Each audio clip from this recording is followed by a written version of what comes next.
Eric. Omar. Some people might ask the question, why can't y'all just be serious for a second? I mean, if they ask that question, they clearly don't follow our podcast because we're always serious. We're always deadly serious. And it's because sometimes it's not an inability to face the reality of the world. It's that we know the very fabric with which things are woven, but we choose to ignore it.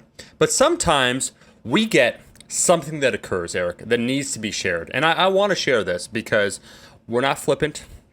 We're not ever trying to be facetious with anything that we do with our own culture. But we get a review, and I read it, and it made me pause for a second. And you get that thing where you just want to avoid, like you want to just, redirect the energy because you don't want to accept it. But it is something powerful that we are closing in on almost 200 episodes, my friend. That we started. Wild. It started with just me seducing you back to Toronto by you thinking that it was a work assignment, and I said, "Yes, Eric, a work assignment." And then Eric's also like, "Why did that program never get released?" And then I didn't tell you because there never was a program. No, it's like But you've been paying me, which is the most amazing part. That's how much you value our friendship. Can I say you stood in front of the camera for 10 hours delivering lines about nutrition perfectly to a project that... No, I'm joking. It wasn't was released. Even recording. Yeah. It was released with Kaizen Nutrition for Lifters, but we got a review, and we do like to interact with the community, so this is the latest one. We do read the one-star reviews. I'm just saying if someone wants to leave a one-star, we will read that as well. We don't try and discriminate. 5 out of 5 stars, funny and informative. Jacob, sorry. Let me look with the glasses here. So Jacob goes, this is a little bit longer one, folks. I'm a new lifter. I'm a software engineer, and I've never been athletic. I started lifting 9 months ago to improve my health and better myself. Good for you, man. Needless to say, I fell in love with lifting, and it has changed my life.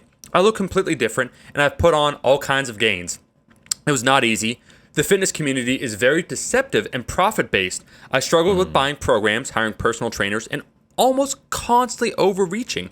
It wasn't until I found Mike Israetel and RP when I found all kinds of free content that was evidence-based, and it helped me understand so much. In one of the RP videos, Mike Israetel recommended a book called The Muscle and Strength Pyramid, Training and Nutrition by Eric Helms. After I read the first book, I looked up this Eric Helms guy and found this podcast. From there, my life changed. I went from being a loner with no one to talk about fitness or science-based approaches to training to being part of a community of lifters. Anytime I want to nerd out on some training talk, I could tune into this podcast. It really has confirmed a lot of the things I've been reading and learning about, helping me become a better lifter. All I can say is thank you, Omar and Eric. I have no one in my life who lifts weights, and it's so nice to listen to experienced lifters talk and banter.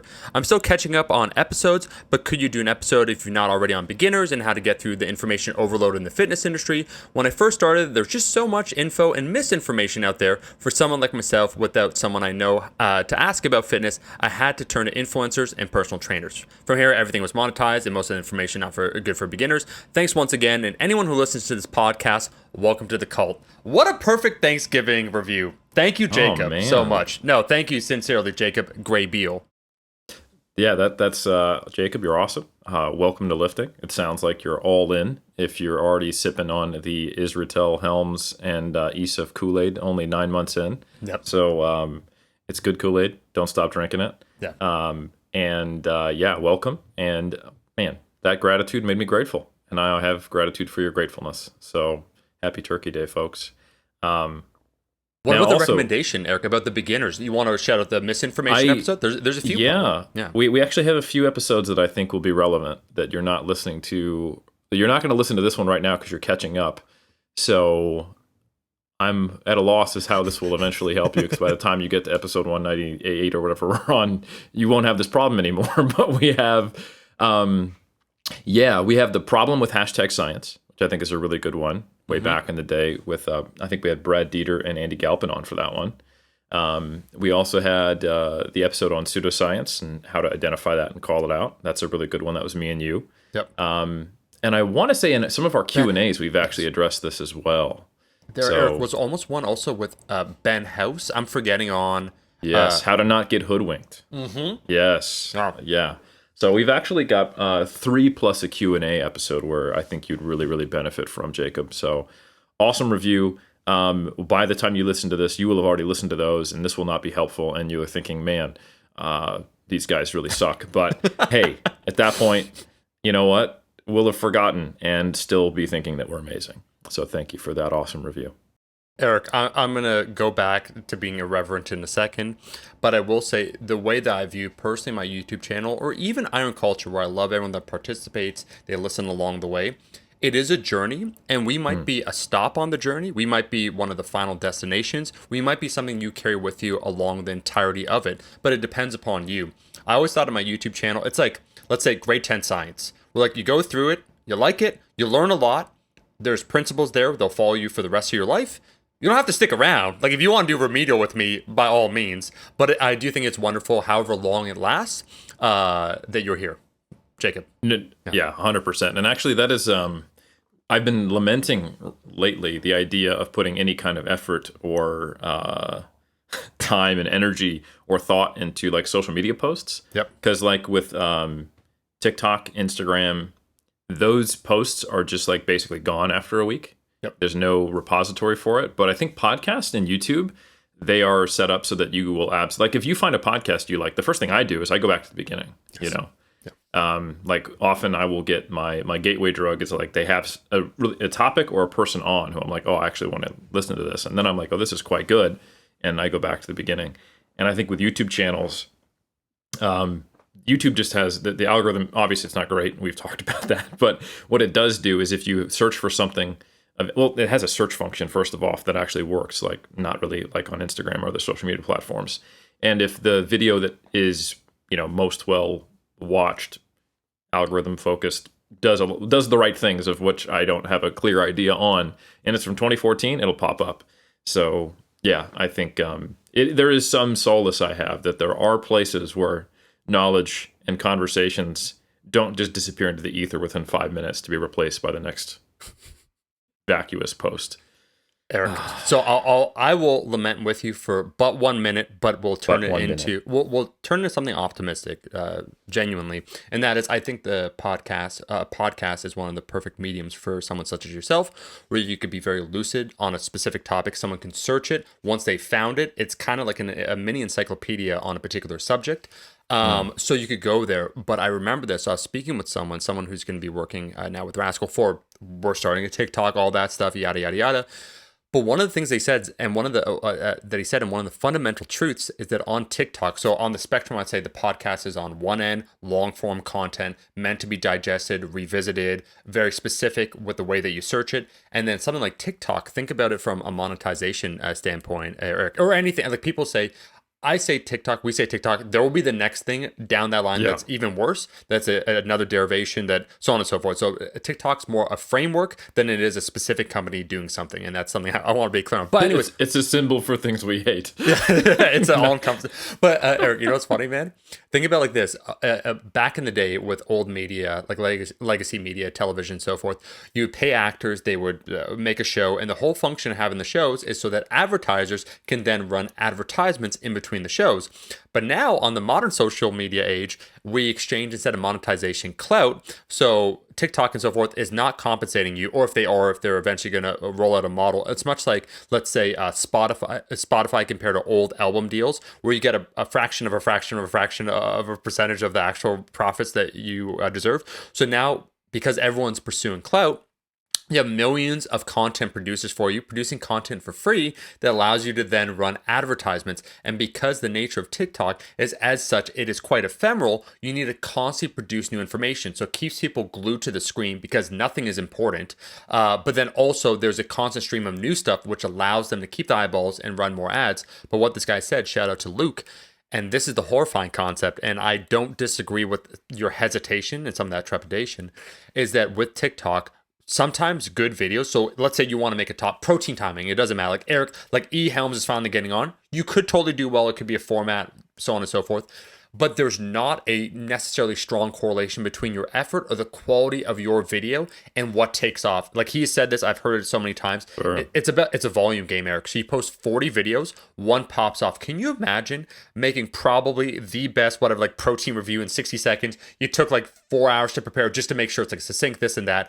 That one gets 30 views, and then you walking down the street, like seeing Alberto Nunez and like tripping or something, gets 1 million views, and that's what puts you on the map. Like that, it's a horrifying concept. So well, it is what it is. I Yeah. think, to be honest, I still see the utility in some of these more kind of like it's there today, it's gone tomorrow platforms, because honestly, like, how do I hear about the podcast if I want to subscribe to it in the first place? Like that, and a gateway drug.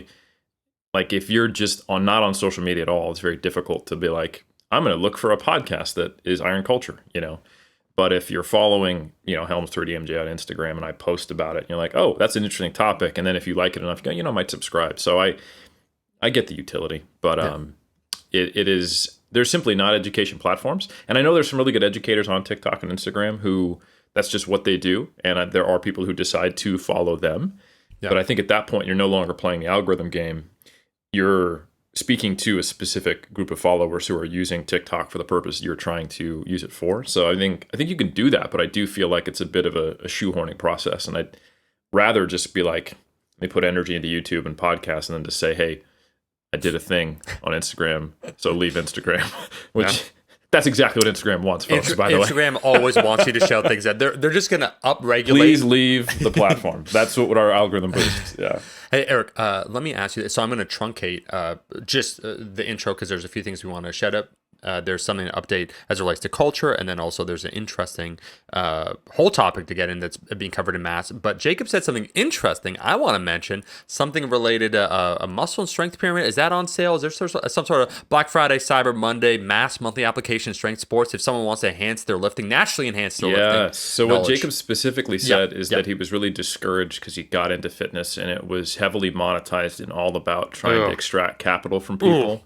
And he thought, oh, look, I found, this Helms guy. He's totally different. So let me tell you about our Black Friday, Cyber Monday sale, folks, that you can get the Muscle and Strength Pyramids for 40% off. That is normally both books, digital, with lifetime updates for $69, now only $39. Wow, can you believe it? No, I can't.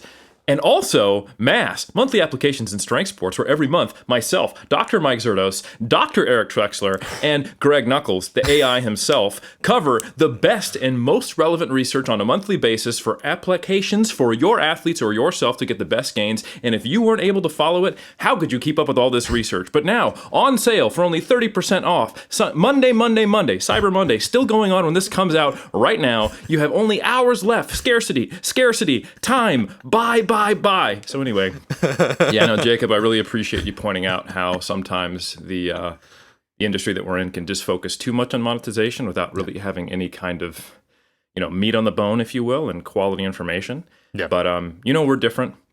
We're always here. We make some sales. We don't really care about it. No big deal. Yep. We're just out here to put out good information and do the right thing. So, we've got a couple sales going on. I don't really remember the pitches for them or the percentages off, but anything going on for Elemental Formulations or Rascal? Nothing I want to. I actually saw Elemental. You tried to say no and then just get out of it. This is not true. Because I do want to get. I want to get to the WNBF recap because it's super interesting. Oh, I'll say, folks, we had Ben House. Ben Escrow on, my business partner with Elemental Formulation chemist that formulated everything that we have. We have a new pre-workout called Prime Pre-X. The short summary of it is a little bit more potent. It's a little bit stronger, and the effects last longer. I'm sure at some point we'll probably do a review, but it's a new thing. It's 3 flavors, limited stock. And so we'll have that link definitely below because I think there's a high utility to the muscle and strength pyramids. Super high, and then also a mass monthly application strength sports. I'm done though, Eric. I do want to get to this recap because we got the 3DMJ fam. This is what's going on. The resonance increases, the jewels. Okay, it's like Thanos capturing them. There's someone there was a lad from the crew, someone that we've had on that competed there. You went there. You're in California, man. Let's spend now 10 minutes. We got the timestamps. I love this, and then we're gonna get to the science topic. Just talk to me, man. What happened these last few weeks at the highest level in natural bodybuilding? Well, I had the extreme pleasure of going out to California. I had my cousin's wedding one weekend, and then the very next weekend was WNBF Worlds. My family's in Northern California, WNBF Worlds this year in LA, so I figured it was just a quick jaunt down to go be at WNBF Worlds, where, importantly, Alberto Nunez was finishing his season, doing his first appearance at WNBF Worlds, and we also had a number of our athletes competing in both the pro and amateur divisions. So Big shout out from Israel to Mayan. She was competing in the Pro Masters figure. She placed top 5, clinched that 5th place spot, which is a big deal at Worlds. Also competed in the amateur fit body, which is right between figure and bodybuilding. In other organizations, it's called physique. So it's got some muscularity posing, but you're also wearing heels. So it's got some elements of figure. But yeah, she did great. And then Alberto, he had a couple of pro clients. He had Andrew Chappelle, who is head of WBF UK, very high-level competitor. He placed second in the middleweights, which is an incredibly competitive division. He's got great symmetry, really good balance. And he's also a PhD, so he does research in natural bodybuilding. I've published with him before, so he's a good guy to have out there. And yeah, he had Berto in his corner, providing some, at the pro level, and it's just good to have another objective eye. He's been successful for a long time, but it was really good to see him place second in the middles. And then in the heavyweight division, we had Ben Lloyd, also from Team UK. He came out, and man, he was in it. The heavyweights are typically not the biggest division, but the people at the top of that class are just mind blowing. So the top 2 there were some of the best athletes in the whole show, and the person who won the heavies ended up going on to win the pro division overall. So Ben did a great job placing third, Ben Lloyd, in the heavies. He did a fantastic job. So that was pretty cool to see. And then our very own Alberto Nunez, he was in the middles as well, and he also clinched that top 5 spot, placed 5th in the middleweights. For his first WNBF Worlds appearance, and just honestly, 5th place means a lot at this level. The top 5, everyone is an absolute shooter. So really impressive stuff. And the overall was a sight to behold. The middleweight winner, Fabian Farid Spingies, I might be mispronouncing that, but he is from Germany. This guy looks like honestly, he's one of the hardest competitors I've ever seen. He looks like a statue, but then like with vascularity, and just really not missing anything, and just is really filled out his frame, and just he's so conditioned and hard, it's hard to look at anyone else on stage. So he gave an absolute battle to the eventual overall winner of the heavyweight, Prince Badr Khan, who has won pretty much every title in natural bodybuilding. There's just a few people right now who are like on the cusp of being kind of untouchable. We're in that kind of post Doug Miller era now in natural bodybuilding, and there's actually a handful of people who are kind of all vying for that GOAT spot, and he's definitely one of them. So to beat Bada is extremely challenging, and I know that there was probably a split decision there because Fabian was real close. So anyway, it's just an exciting pro men's bodybuilding overall to see, and Bada clinched it, and I think that was just it could have gone either way. So it was a really cool thing to watch. And then we also had a number of competitors in the Open. We had another, I think, 4 competitors, and shout out to Shane Story. He from Team Ireland. I was his substitute coach while Brad Loomis could not make the competition. But anyway, it was a great trip. There were other competitors. It was just it was great to hang out with them, meet them in person. I got to train at Gold's Gym, Venice Beach for the first time, believe it or not, which as a history buff, it's kind of like, how did it take me so long to do that? Talk to me about that, Eric. I didn't know that was your first time. Yeah, it was my first interesting, time. Right? Interesting. I really liked it, just having all of the history on the walls.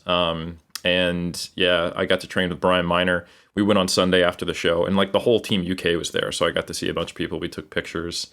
A lot of Team Spain was there. A lot of people, met me and expressed really kind words, which was cool.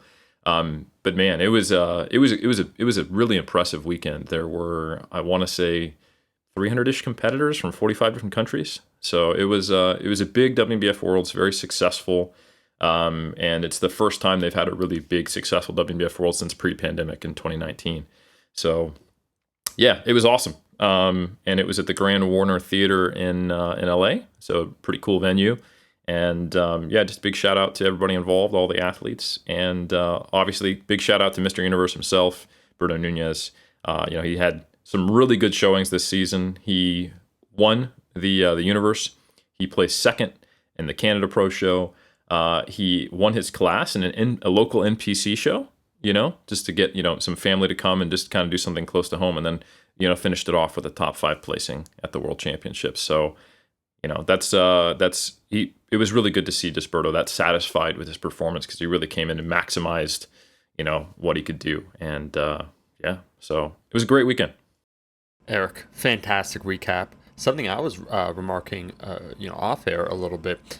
What are the approximate ages of, let's say, the top 3 to 4 in that division that Berto was in? Because it certainly seems like you need a certain amount of time spent lifting to build an appreciable amount of muscle, density, proportion, symmetry, and then eventual leanness to compete at this. And I was remarking that I think one of the maybe minor distinctions, there are certainly freaks, I assume, in natural bodybuilding that build that muscle really quickly.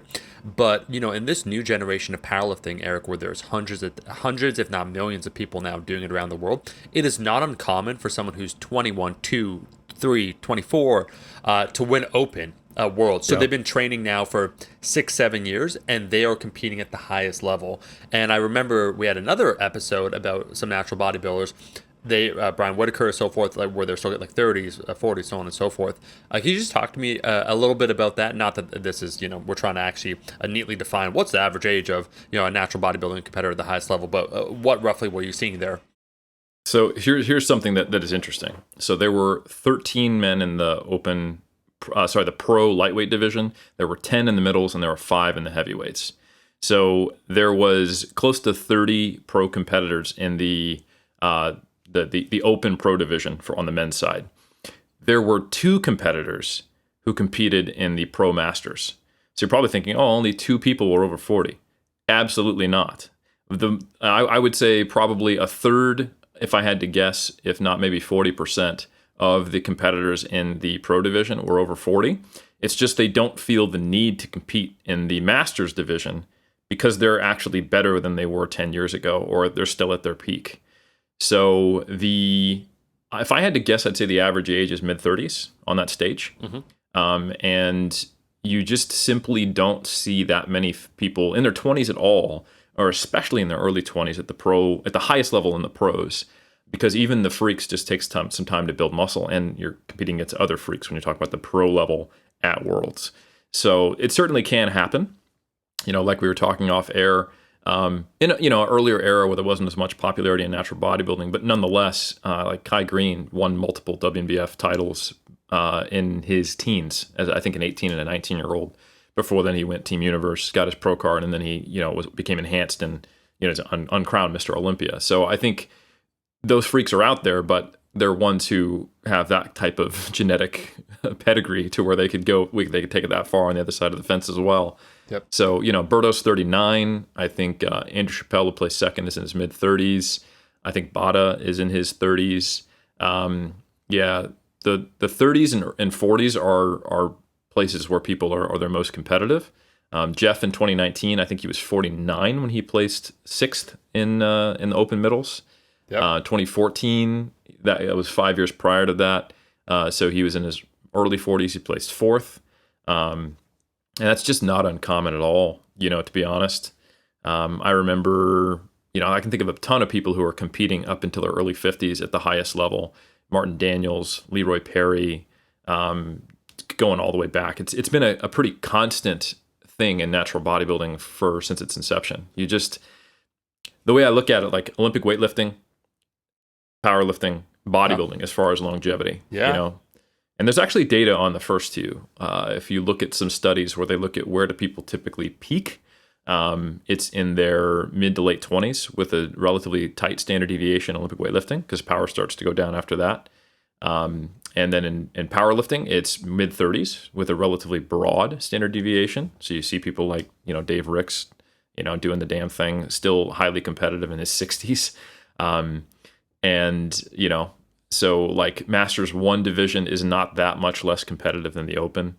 And when you look at kind of the top of that bell curve, there's some people who are still very good in their 40s and 50s, or even at their own personal best. And then natural bodybuilding, I think, I would suspect, even though we don't have data on it, you could push that up even higher. Eric, I love it, because part of the hook with iron culture is not only for all lifters, it's a lifelong pursuit. All right. And I do like the idea, maybe in your youth, in your first decade of lifting, you pursue either weightlifting, a powerlifting, strongman, strongwoman competitions. You keep doing that, undoubtedly. But this whole notion of being the lifelong lifter, being the wolf in the wilderness, slowly refining their craft, emerging at the tender age of 40 to one day compete and emerge victorious. No, I mean, when you told me, see, that's one of the names. I just forgot Jeff Albert's age, if he was like 46, like 45, like what was going on there. But what a testament of, because it's your body is a representation, it's a visual representation of 10, 20, 30 years of work. And not 30. that, yeah, 30, right? And, Yeah. and not that in power, it's the same thing across any discipline, but it is cool that, it's this gradual accumulation. It's almost like investing in your saving, and you see this huge return at the end, but that return represents years and years and years of making a conscious effort towards one specific thing. So, no, man, that's just cool. That's a complete aside. I know we have Eric now. I don't know if you want to get to the topic that is entirely relevant to the promotion of mass, because, Brandon, insert the amount that the discount is here that you can get until Cyber Monday. Folks, we got the most streamlined, most effective marketing. It's a multi-million-dollar budget, okay? Probably, we hired the same guy that Elon Musk has managing the PR for Twitter. We just figured they did such a good job with that. That was such a good deal that why not do the same thing? So that's what we got. Yeah. Multi-$100 budget going into this podcast, folks. So mass monthly application strength sports, because it is in the title. We do have Kai put in the timestamp, so I feel entirely comfortable with that and sharing that cultural kind of being there in the moment and reporting Eric Helms from the front lines, the hunk from the front lines, reporting for Booty. Talk to me, man. Yeah. So I think one thing I realized is we've had a pretty big, extensive episode on protein. Yep. But one thing we didn't really cover in it is the satiating effect, or the fullness or hunger blunting effects of protein. And I think it's one of those things that's just so generally accepted that you hear kind of these throwaway quotes from people that are probably a little under nuanced. Like, you ever heard like protein is the most satiating macro? You ever heard 100%. anyone say that? Yeah. Yep. Yeah. And that's not even necessarily an incorrect statement. But I think, and I've said it, and I can even go back into my history as to why I was, And I've quoted you on that, so I'm here with you in one of my videos. There you go. I'm here, just negatively influencing everyone with my nonsense. So, yeah, I think if we kind of look over the last 10 years of research, we can see maybe a period of oversimplification that I think went hand in hand with the "if it fits your macros" era. Yep. Because people, even if you're following if it fits your macros, you don't eat macros. Yeah. You eat foods. And those foods make up meals, and those meals make up a diet. So sometimes is the question, what's the most satiating macro, even the most relevant, even if it's a true statement? And I think that is kind of what I'd like to talk about and unpack a little bit. That was kind of a mid-2000s to, I would say even now, modern times, probably incomplete, less than ideally nuanced statement about protein and satiety. And then a related one is the idea that, hey, you can't gain fat on like a high protein overfeed. Like a protein surplus can't become fat. This one is, I don't have the specific quote of what people say, but I think that's, at least in certain pockets of like the quote unquote evidence-based space, that's something that's been repeated a lot. And that one I think is I think that one I have addressed a little bit, and I think it's easier to unpack because it largely comes from a series of 4 studies from Antonio and colleagues. But they're probably not the best evidence to actually make that specific statement. They're interesting, don't get me wrong, and they found some really interesting applied things of what happens when I tell people to eat like 2 grams per pound of protein. But the idea that protein, like if you're overfeeding or if you're on a high calorie diet, it just kind of blunts fat gain, is probably not like mechanistically true.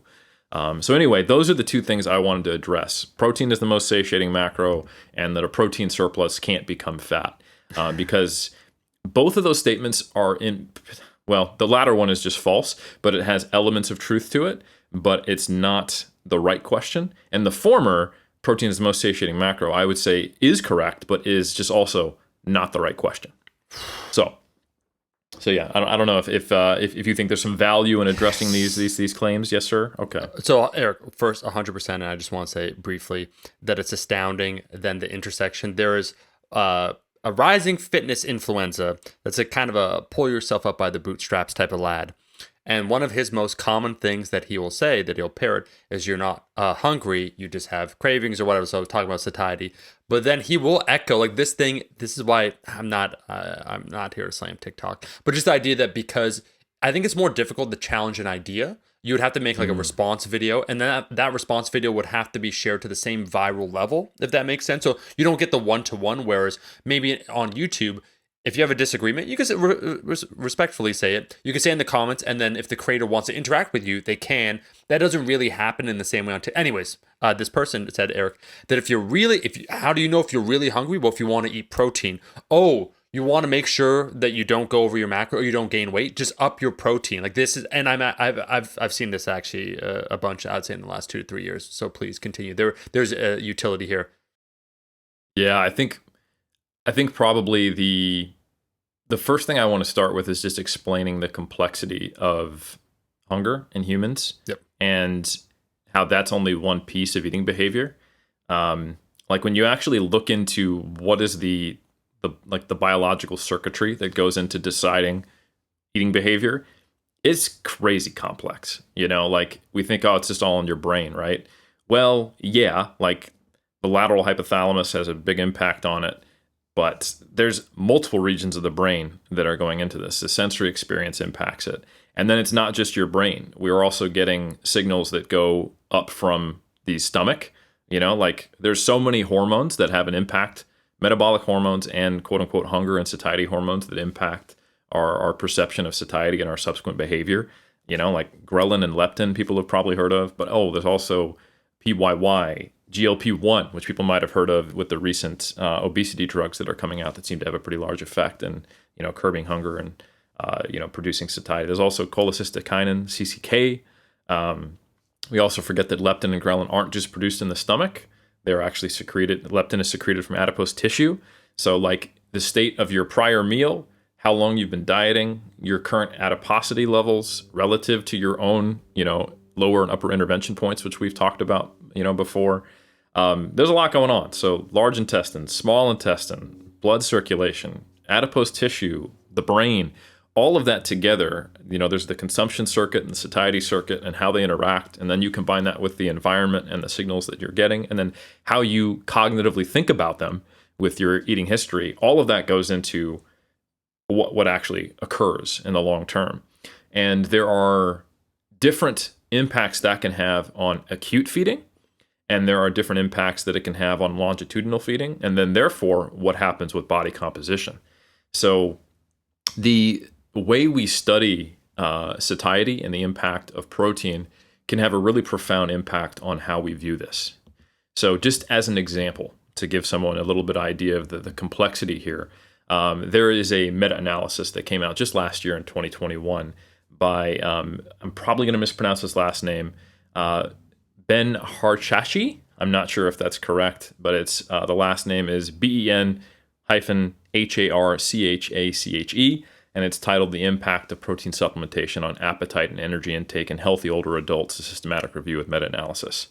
And the reason it's cool, if you look at the forest plots in Figure 2 and 3, they tell two different stories. They have all these different studies that are looking at energy intake in a ad libitum like buffet meal after a protein feeding beforehand. So for example, the way I might run this study is, I bring someone in and I give them a placebo drink that is just like a flavored, texture matched drink, and the other that has no calories, and the other one is a protein shake, right? And then we go sweet, and then we let you go to this buffet, and we see how much you eat, right? And then we get an idea of your energy intake with and without that protein preload. So there's a lot of these quote unquote preload studies. When you look at Figure 2, it consistently shows that on average, a protein preload reduces energy intake at that buffet meal, and it has like a relatively small effect. It's nothing crazy, but it's something. However, if you look at Figure 3, what it does is it looks at the group that had a placebo and how much energy intake they had, and then the group that had the protein, but it adds the protein calories to that meal, And now you start to see that it's actually additive, or it just simply gets replaced.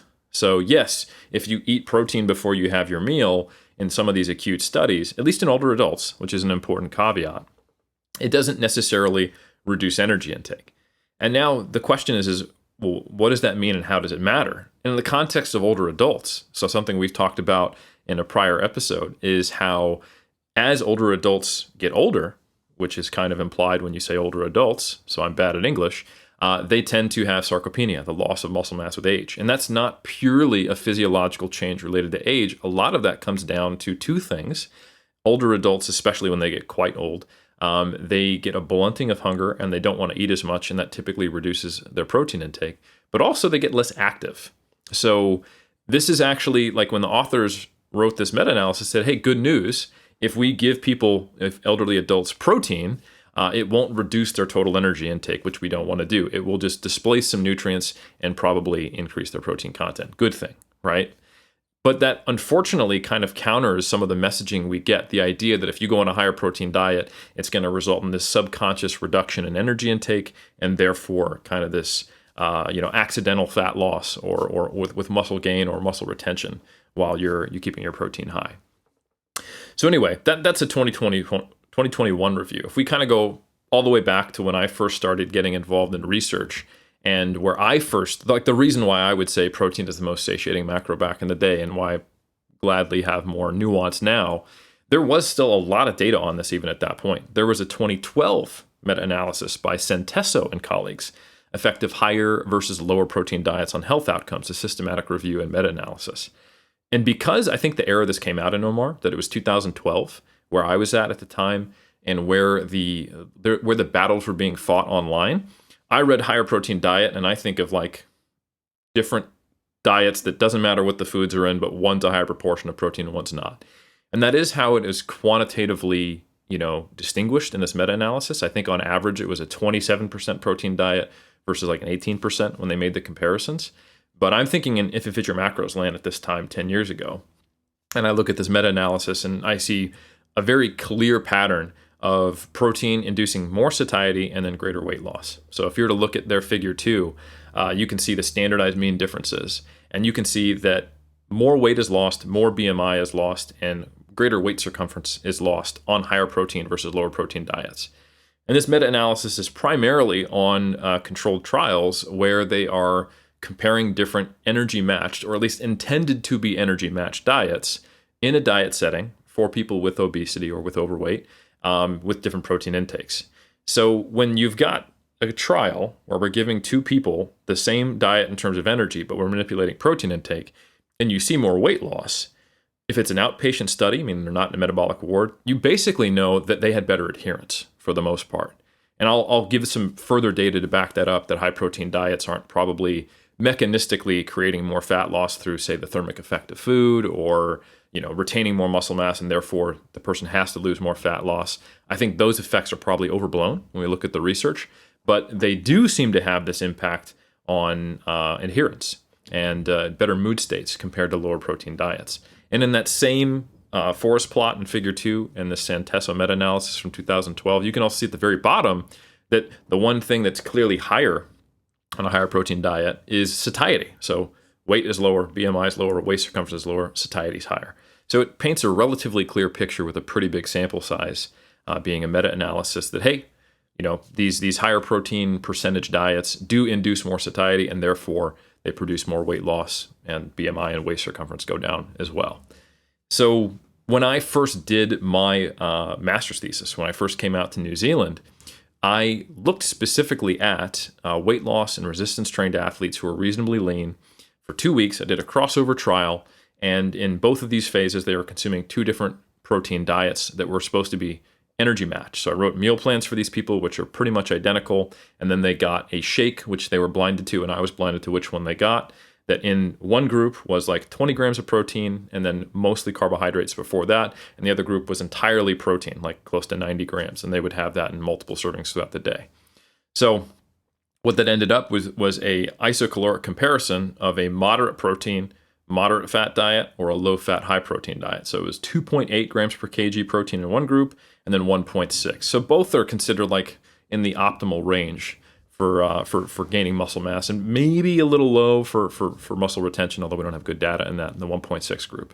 So anyway, we only had at the time at AUT, unfortunately, skin fold measurements, and it was only a 2-week study. So when we looked at the mid-thigh pull, which is an isometric expression of max force output, and we looked at skin fold changes, we didn't see any difference between the groups.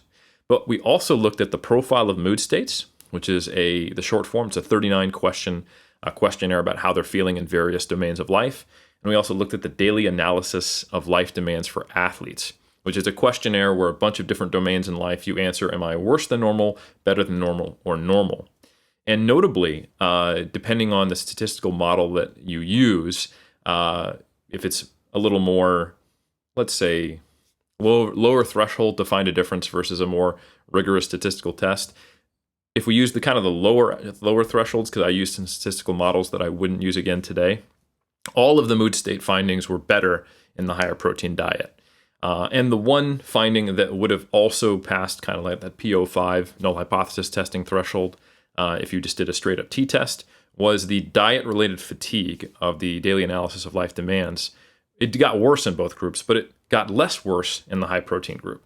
So diet-associated fatigue and overall mood state seemed to be better in the higher protein group.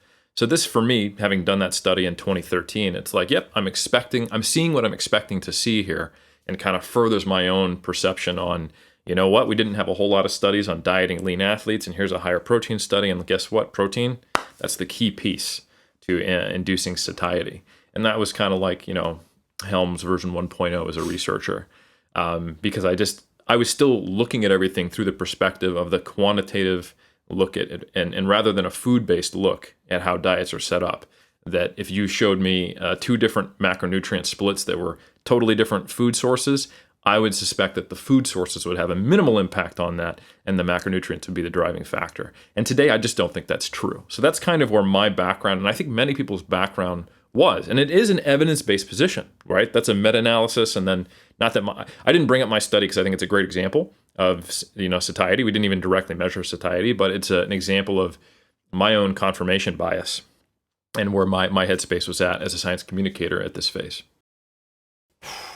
Eric, there's a lot to unpack here. I think of my younger self being 19 years old, hearing that old adage of just increase the protein and satiety will take care of itself. And then I do think of myself going from 145 to 215 and wondering what happened along the way. Maybe I just wasn't consuming enough protein. But then, so we have this timeline of events, and we have people taking a look again at some of the previously preconceived notions here. And then right now, you said that was last year, it was 2021 that you had the update with the forest plots. So where does that leave us right now in terms of our present understanding of things, or connecting that timeline between what you thought you knew with some of the updated findings, how it actually was more complex, being less focused on those pure quantitative numbers like macros? How then has that evolved? And why did I get to 215 is my question. Yeah, probably from habituation. I was at 400 grams of protein, by the way. Exactly. That is a funny side, though.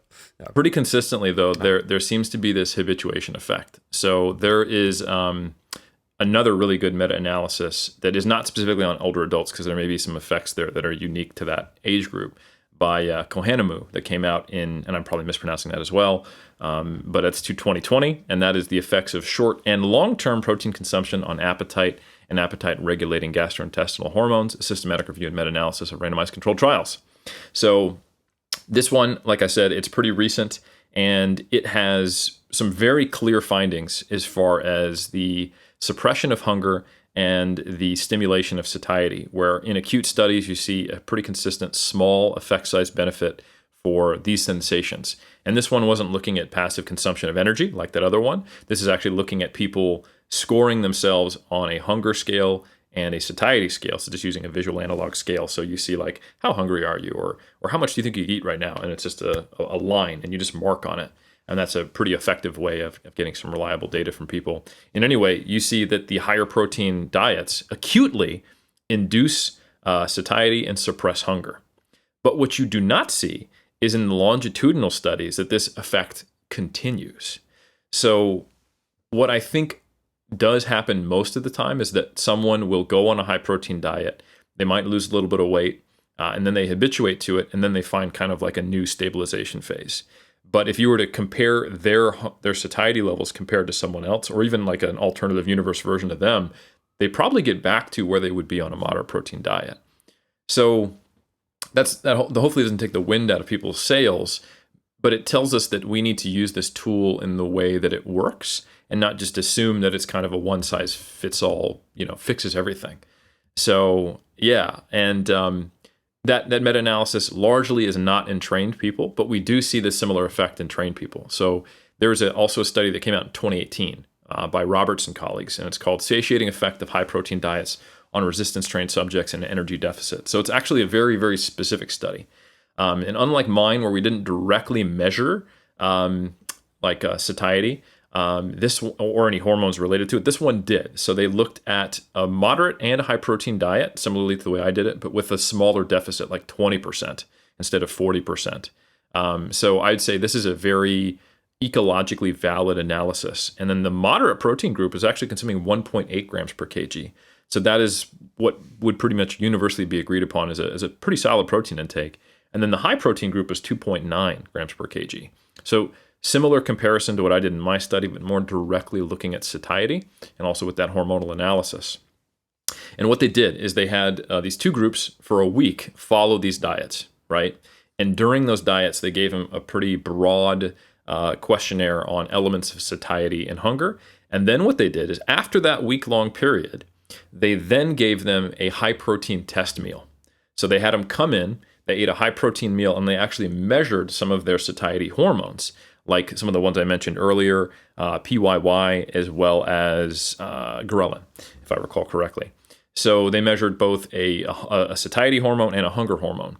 So the interesting thing was that during the 7-day diet where they were asking them questions about their satiety, you saw that the high-protein group had greater diet satisfaction compared to the moderate protein group, so kind of mirroring that what I found on the DALDA in my study. Also, the cravings statistically increased within group in the moderate protein group, but that didn't happen in the high group. So importantly, cravings weren't statistically lower in the high protein group versus the moderate protein group, but within that group, the moderate protein group, they had worse cravings. So the experience was generally that the higher protein diet for that week induced more satiety. And then again, here's that habituation factor. They bring them in for that test meal. Importantly, the test meal is high protein. So it's similar to what the high protein group is eating on a day-to-day basis for their meals, but it's higher protein than what the moderate protein group is eating on a day-to-day basis for their meals.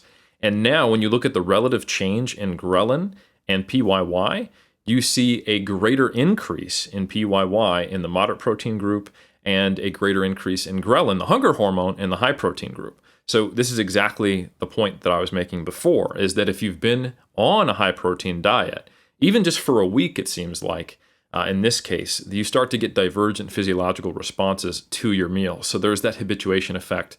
So it may be that the way to go here is that you follow what is an appropriate protein intake to maintain muscle mass.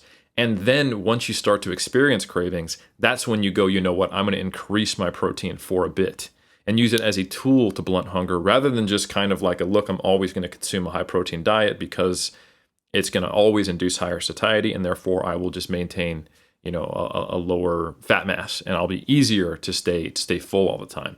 So to answer your question, Omar, how did you get so heavy on a high protein diet? It's probably that. So you could have possibly been better off eating a moderately high protein diet, which around where we think would maximize your gains. And then once you started to experience cravings, you would cycle in a high protein diet, possibly. So that might be one way to kind of view this. Eric, I use those 2008 numbers as a frame of reference because you said with the Roberts study, the high protein intake, it was 2.9 grams per kg, you said? Yep. Okay. Yep. So more than a gram per pound. Yeah. Which in the modern context does seem like moderate high. In the old school context, we're barely getting started. My question for you, for someone using it as a possible dietary intervention, while they're attempting either to recomp or what have you, for most lifters, I would assume they're floating around what would be described in the literature as a moderate to high protein intake. Mm-hmm. Now, that relative change, if one's experiencing increased signals of hunger and so on and so forth as they get deeper in, as a maybe a temporary measure, do we know relatively as one increases their protein compared to a certain threshold? So they're already at a high level. Let's say you go from 2.5 grams per kg to like 3 grams. That effect compared to someone who's been eating at a 1.5 to 2, does it level off at some theoretical point? Because I would think, like I joke, I still probably consume. I'm honestly now I'm at probably 2.2 kg to 2.4 for myself, but I would think the average lifter would be already from the outset on that higher level. So I'm just curious, what do you think from an intervention measure for lifters themselves then of bumping up an already what would be called, I guess, moderate to high protein intake, if that would even work? I think it would. And this is actually where the utility of those Antonio studies that I planted the seed about them maybe being not interpreted the accurate way they should be come into play. So yeah, now we can kind of dovetail. That's actually a perfect segue. There's 4 studies by Antonio and colleagues where they either look at like a case series design with just a couple of people, a crossover trial, or compared trials of various lengths. So they have like parallel groups or the same group switching to different protein diets, or just a case series on people eating a very high protein diet. And the experimental thing that they did in each one of these is they told people who are already lifters eating kind of exactly the range you talked about, right in and around maybe a gram per pound or slightly less, to eat a much higher protein diet. So there's 4 studies that come to mind. The effects of consuming a high protein diet, in parentheses, 4.4 grams per kg, which is 2 grams per pound, on body composition in resistance trained individuals. That came out in 2014. Then in 2015, there's a high protein diet, 3.4 grams per kg, combined with heavy resistance training program, improves body composition in healthy trained men and women, a follow-up investigation. And then in 2016, there was effects of a high protein diet and indices of health and body composition, a crossover trial. And then finally in 2018, the effects of a high protein diet on bone mineral density in exercise trained women, a 1-year investigation. So different time lengths, different study designs, all with the same experimental thing being done. Let's get people on what we would probably already consider a moderate to high protein diet, a really high protein diet in excess of 3 grams per kg. And what happens? Now, what happens is, depending on which study you look at, they record a higher calorie intake by increasing their protein intake. Oh, and interestingly enough, we either don't see a gain of fat in the group that's increasing their protein intake, while the other group does see a small increase in fat, or in one of these studies, we actually see a loss of body fat. Now, the authors concluded, understandably, if you just kind of looked at those 2 metrics side by side, something magic has happened. I'm paraphrasing, obviously. They didn't use the word magic, to be fair to Antonio and colleagues. Something magic's happening here. It's either the thermic effect of feeding, or, it's impossible to turn, not impossible. It's very challenging for fat to become, for protein to become fat. Only a few of the amino acids are actually ketogenic, and then can be converted and, get deanimated and turned into fat. It's a very circuitous process, which is probably why the thermic effect of feeding is so high. Ipso facto, therefore, high protein diet, hard to gain fat, right? But I think what we need to do is look realistically at what is the design here. So yes, we have these different study designs at varying lengths, but they're not in a metabolic ward. They're not even necessarily being provided, meal plans. What they're being given is protein powder, and they're tracking their calories on MyFitnessPal. So these are free living studies that tell us what happens to people when you tell them to eat these really high protein diets. And importantly, there weren't massive losses in fat. They're probably exactly what I would expect to happen based upon what I said earlier. There's this initial attempt to eat this very high protein diet, and it's a relatively large change that results in this drop in calories that maybe they don't realize. So they report, yes, I'm eating the same diet plus this protein, so therefore my calories are another 200, and I don't gain fat. But in actuality, what's happening is they're struggling to get in all their food. And then either there is this kind of continuous misreporting that's systematic, or there's an initial loss of fat, and then it becomes more accurate, and they just kind of now have a new baseline with a slightly lower body fat level. So the Antonio studies have been trotted out as evidence of the thermic effect of protein, or the challenge of converting amino acids into body fat, as evidence that high protein diets are a way to bulk in the off season and not gain body fat. But probably what's happening is that they're actually just challenging the person's ability to adhere to that high of a protein diet and actually get their calories up.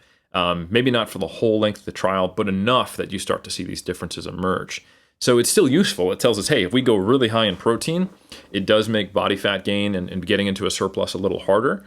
But I think the data, when you look at other research groups and other more tightly controlled studies, it doesn't replicate these findings, that it's actually really challenging for that to occur. So anyway, to answer your question, given these findings and the amount of faith we can put in the adherence, knowing that it is quite difficult, even in relatively informed people, to be accurate with their calorie tracking. Like we have data on dietitians being off by a couple hundred calories, which is better than the average population.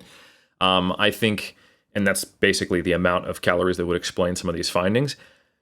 I think, going from high to really high protein intakes, at least initially, it probably will induce some satiety, blunt some hunger, and result in, at the very least, a suppression of fat gain if you were in a surplus, or maybe even occasionally in some people, fat loss. Perfect for my 2-week cut, Eric. That's right. I'm gonna jump ahead right here and ask you then the question maybe. So protein satiety, people bring that up because they're seeking to satiate themselves in some sort of way to stave off hunger. So let's get maybe briefly, because I know there's another topic to entirely dovetail, and this would be a whole complex podcast in and of itself, Eric. But coach's hat now. So from a scientist to coach's hat on now. When people complain, when you have athletes either, I'm going to ask it off season. So let's say they're not prepping, they're not with the aim of body recomp. But let's say if you have certain athletes, maybe they're lifters, so maybe they compete in strength sports. But when they bring up satiety issues, what is kind of your rubric of evaluating where to go? Because again, there's massive environmental factors. It's not a one size fits all. That's the whole problem with things like the obesity epidemic, where it's like, you need to just cut carbs. I'm not saying that at all, but like from a general kind of framework, how do you look at satiety with your clients? If we could, maybe 5 minutes, because I know we're keeping this episode tight, and then we'll move on. But that is the question people are wondering about, satiety, right? No, absolutely, and I think we'll end with that. If you don't mind, I do want to, because I think some people would rightly question me, saying, "Look, you assuming that it's an adherence thing in these Antonio studies is great, but you can't know either way." Right. So I think it's worth kind of defending the idea that, look, mechanistically, the concept that the thermic effect of food is so high that it results in fat loss, or that it's so challenging to turn dietary protein into body fat, probably should be questioned. We do have other studies which suggest that to be the case. So basically the way this works is, sure, you increase your protein up to 2 grams per pound, and you're thinking that is an increase in my calories. So if you kind of look at it with the reductionist goggles on, I was eating 2,000 calories. That was maintenance. Now I've increased my protein by 100 grams. That's 400 calories. So I'm in a 400 calorie surplus. But I didn't gain any fat, so those 400 calories couldn't become fat. Mm-hmm. Well, that's not the way it works, right? The more you increase your proportion of protein, and now protein is actually getting converted into other substrates. And you're right, probably very little of it is actually getting converted into body fat. Some of it probably is, but a very small amount. But you're relying more on protein for energy. Gluconeogenesis can get ramped up a lot. The liver's doing a lot of work. So what does the body do with the dietary fat you were consuming? Well, a greater proportion of it gets stored as body fat. And let's say then you think, I can game the system. I'll eat a high protein, low fat diet. Okay, now I'm eating a crap ton of carbs. Well, we actually have data that if you eat a crap ton of carbs longitudinally, I know the short-term data might contradict this, what's called de novo lipogenesis increases, so you're able to convert more of that carbohydrate into fat. So essentially, it's not really the question. The question is inaccurate of whether or not I can convert protein into body fat. The question is, if I eat more protein and I use more of that for energy, what happens to the carbohydrates and fats I'm eating? And the answer is more of it gets stored as fat, and you end up getting the same outcome. And the proof in this is actually some really good metabolic ward data that was published initially in 2012 by Bray and colleagues, where they compared, if you were to actually make the conversions from percentages, 3.0 to 1.8 to 0.7 grams per kg of protein in a metabolic ward. So that means they're controlling this overfeeding period. Everyone's surplus is exactly the same relative to their energy expenditure, and they're controlling the protein intake because they're controlling the foods.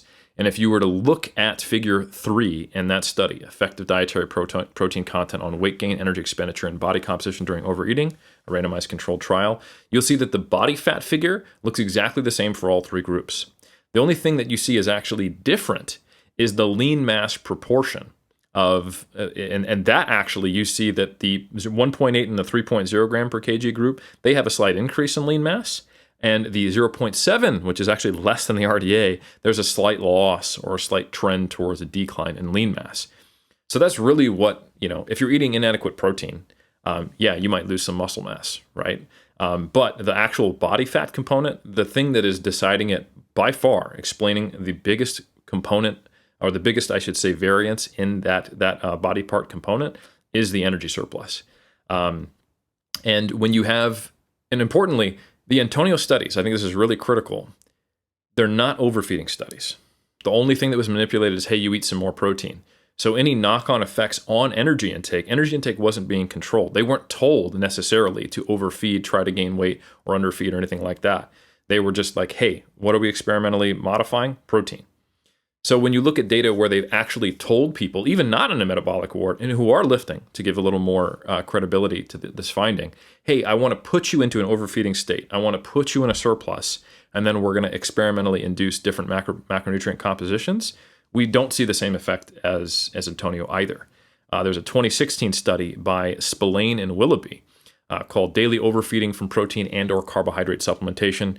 This is a stupidly long title. For 8 weeks in conjunction with resistance training, does not improve body composition and muscle strength or increase markers indicative of muscle protein synthesis and myogenesis in resistance-trained males.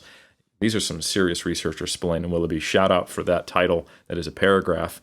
But anyway, basically what they did is they took people and they gave them roughly a 1,200 calorie supplement on top of their maintenance energy calories and told them the goal is to be in a pretty large surplus, and we're going to try to induce that. One of the supplements was just basically right around 300 grams of carbs. The other one had a little bit of fat, 100 grams of protein, and the rest remaining from carbohydrates. So one group was eating more than 100 grams of protein versus the other. It was, I think the mean was 213 grams of protein in one group and around 100 in the other. And these are people who weighed about 85 kilograms on average. So more than a gram per pound. And the main trend, if you look at what were the changes, was it seemed like the higher protein group was potentially gaining a little more muscle. It didn't quite cross the threshold for significance, but there wasn't a difference in fat mass between the groups. And when you look at the actual mean changes, the fat mass changes were very similar between groups. And the lean mass changes, it was quite a bit different between groups, and it seemed to favor the higher protein group. So that's an outpatient or free living study where they tried to induce an overfeeding period, and they didn't observe the same thing as Antonio. And then we also have the Bray metabolic ward study that shows that the biggest predictor in non-resistance trained individuals, that is a limitation, is the energy surplus. So the big conclusion here is that protein can have a temporary positive effect on inducing satiety, but you habituate to it, and the effect that it's going to induce is probably relative to the change in protein. So if you go from moderate to slightly more moderate, not going to be a large effect, but if you go from moderately high to very high, like 1.8 to 2.9, or if you add 100 grams of protein to your diet for a given day or maybe even a week, you will see these effects, but it's probably not much longer than a week or a week or two where you really start to see these effects. Again, my study, that was a 2-week diet, the Roberts study, 1-week diet, and the acute studies, they're looking at single meals. So we don't know the exact length of the effect of a protein increase on satiety, but it absolutely is present at the meal basis and probably somewhere between 1 to 2 weeks. We need more data to really uncover that. It's probably individual.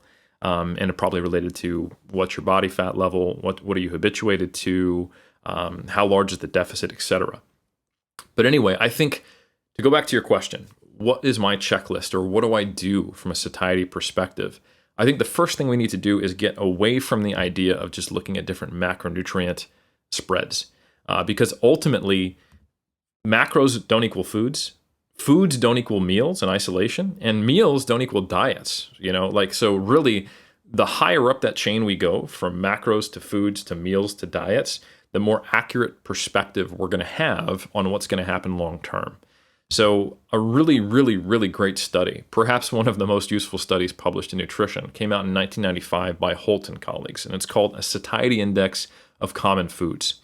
And now what they did was they fed people a bunch of different foods, about 250 calories of them, from many, many different categories. And they compared a satiety index score, basically how much did this impact the amount of ad libitum food intake they had and sensations of hunger compared to white bread.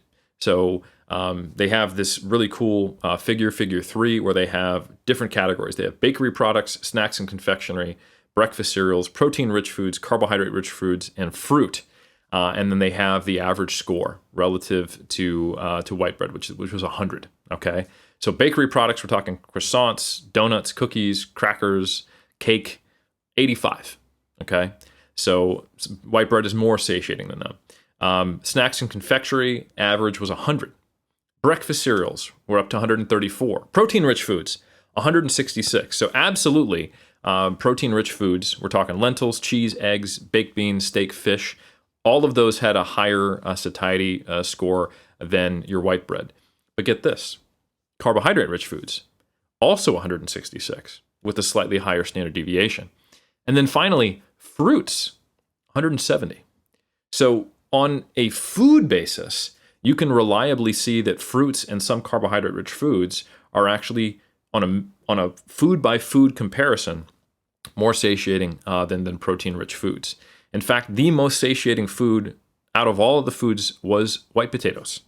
And if you think about it, if you had to sit there and eat 250 calories of white potatoes, it's going to be, you can just think about it and you would describe the experience of, oh, it's kind of bland. I don't want to eat that much potato. It needs more seasoning. Or you're eating it by itself, right?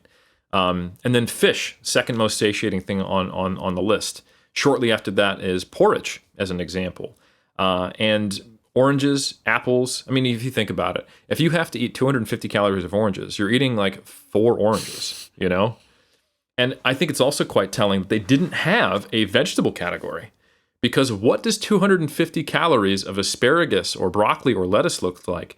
It looks like farting for a week, right? And it's going to take you an hour to eat it. And I think not most importantly, but the quantitative analysis where they looked at the correlations between satiety responses and foods, there was a correlation with protein, and it was 0.37. So from a statistical perspective, that means it's explaining, I think, about 14% of the variance in satiety. Fiber content was 0.46, okay? Water content, 0.64, and serving weight, 0.66. So what we're seeing here is that the two actually moderately high correlations are actually related to energy density, which is something we've talked about. So there are various signals, like I talked about earlier in this episode, that are related to satiety and hunger. One of them is the actual mechanical stimulation in the stomach of stretch. So energy density is a simple way of describing foods as how much do they weigh relative to their energy content. So like a bar of chocolate has a really high energy density, right? For every unit of weight, it's got a lot of calories. Broccoli, the exact opposite. But they're going to have a mechanical satiety response, at least part of your overall impact on your food behavior, that's related to how much weight do they have in your gut, right?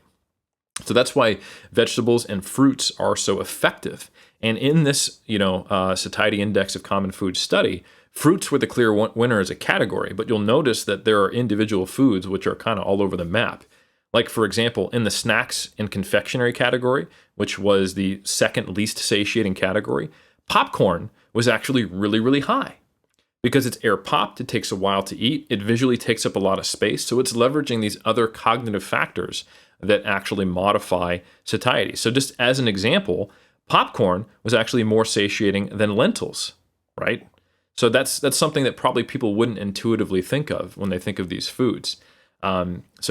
I think that's a step up, going, okay, I don't eat macros, I eat foods, and thinking about that. But we also don't just sit down and just eat, cornflakes with no milk, which is what they did in the study, or French fries with no burger or anything else, like just French fries, So this is still an artificially, skewed perspective on what actually induces satiety. And when you start to look at it at the meal level and then the diet level, you start to see that there's a very, very complex interaction of things. That, the time of day you eat consistency, the number of meals you have, the total energy intake relative to your energy expenditure, how lean you are, all the things I've talked about. So the things that we can probably leverage as athletes or coaches is, yes, the protein content of your diet. But I think energy density is also very important. Like, I don't think adding like ribs to your diet will increase the protein content, but you're probably not going to be eating less calories habitually. Adding things like whitefish, tuna, chicken breast, Greek yogurt, things that have basically a low energy density, they have a high volume. But if you were to ask, if you were to ask me, hey, is adding, protein or vegetables to someone's diet going to induce more satiety? These days, I'd probably say vegetables, because I'm aware that relationship between energy density is much stronger than the relationship with the macronutrient protein. So yes, protein may be the most satiating macronutrient, but protein-rich foods are not necessarily, in all cases, the most satiating food source. So then you have to start constructing meals. And the biggest things you can do are to avoid hyperpalatable foods, to potentially really stock up on low energy density foods, so your fruits and vegetables. And then at times when you find that your cravings get higher, the protein data can tell us that a acute increase, probably for a meal. I think that if you think about how do cravings work in the real world, Omar, you go, man, I'm between meals, I'm dieting, and only thing I can think about is that next meal. I'm really, really hungry. And that would be a great time to eat like 80 grams of protein in that meal, because that might actually have an acute effect and then kind of go back to your norm, rather than just going, I'm later in the diet, let's kick it up from 2 grams per kg to 2.6 grams per kg. That'll have a similar effect, but it'll start to wane after a while. Eric, a young whippersnapper almost a decade ago, echoed these words: eat your vegetables, eat your vegetables, eat your blanking vegetables. But I will say, and that same lad may have invented a word, volumize, instead of talking about density. You want to volumize your foods. But I do want to biohack this for a second, because we got to go influenza mode. Eric, what if we did the following? What if you started with whatever your protein consumption is? Okay, let's assume it's moderate or so on and so forth. Let's assume it's 2 grams per kg. Week 1, because we know there's a habituation phase. Keyword, habituation phase. So you up it by 20% or what have you. So now you're at 2.2. Cool. All right, satiety, you feel a little better. Then 1 or 2 weeks later, you bump it up again, Eric. By week 12, we're at 5 grams per pound, per kilogram of body weight. What's going on? Is that a strategy? Like I am half joking, but in terms of various things that people do, like let's say you start your diet, if it's a 16-week prep or what have you, at some theoretical point, you increase your protein as one of the variables you can manipulate if we want to have like a quantitative approach. And then down the road, you continue to increase that. Is that something that you have seen, Eric, in your time? I love that you have just regained, after Trexler lost them all, our carnivore diet followers. Thank you. Because that's what's happened in the industry as a whole, is we have gone from, hey, maybe we should eat higher protein diets over the last 10 years to eventually now the ultimate conclusion is I'm only going to eat meat. Yep. And if I want to get 3,000 calories from meat, I'm going to be eating 600 grams of protein. Or maybe if I have some fat in my diet, 400 something grams of protein plus, 100 grams of fat. So it's the natural conclusion. It is the only thing that makes sense, and vegetables will kill you. No, that's false. And if you believe it, I feel bad for you. But no, in all seriousness, I think it makes more sense because as you get leaner and leaner and leaner, and you've been dieting for longer and longer and longer, and your calories have to come down, having your calories come down while your protein is continuously and linearly going up over time, you're eventually going to get to a point where your carbs and fat are so low that it's actually causing issues. So I think you could potentially do that in an off-season phase if you are struggling with fat gain, like you keep trying to induce, like, I want to gain 2 pounds a month, and you're reliably gaining 4. Yep. You could keep trying to stepwise increase it, and it wouldn't make a huge difference if you were up around 2 grams per pound, assuming you have healthy kidneys and no other contraindications, and people who live with you don't mind fart smells. You could do that in a stepwise fashion, because when you're in a surplus, when you're in the off season, when you're trying to gain weight, you're going to have an excess of calories to where I really don't think your carbs or fat are going to get low enough to where it's going to compromise anything else. But when you're in a deficit and then you're also experiencing metabolic adaptation, relative energy deficiency potentially, then at that point, you are robbing Peter to pay Paul to increase that protein. And I think there will be effects. You'll start to reduce your carbohydrates and your fat to the point where your satiety actually gets worse, because those do play a role as well. And your training could possibly suffer. Your sleep could suffer. And I think your micronutrient profile could also suffer because there's only so much you can get from protein-rich foods. So I think that it probably is better to phase in and out. Like, you know what, at my next meal, I'm just going to add 50 grams of protein to it and see if that helps me get through it. Because you're making the calculus of, if I don't do that, there's a high propensity I will binge tomorrow. Yep. But if I can get my shit in order for dinner tonight, then I'm good to get back in and get into grind mode again. I think that's probably the better way to do it. Eric, I love it. I'm aware that, we have a certain time frame here. Is there anything you want to circle back to? Because you managed to keep this into being, a very high density episode. Anything else you want to circle back to? No, man, we had a high energy density, very, very satiating despite that high energy density episode. Yeah. And we also managed to, briefly talk about some other things like our amazing Black Friday, Cyber Monday sale that is still going on today. It ends today, folks. Yeah. Do not miss out on amazing sales at Rascal Apparel. Also, Elemental Formulations. Also, MuscleandStrengthPyramids.com and Mass. Check it out at StrongerByScience.com/Mass. Eric, love those inflections. I will not keep you any longer, my friend, but I will say my favorite call to action that was utterly atrocious was someone saying in limited quantities to an ebook, and I was like, okay, we need a pause for a second, Eric. We're running out of bytes. We don't have the bandwidth. The internet's running out of space, folks. You better get this now. It's like they read some shitty ebook on how to sell this and that. Scarcity. Like, okay, there's only so many ebooks you can get. I'm like, makes sense to me.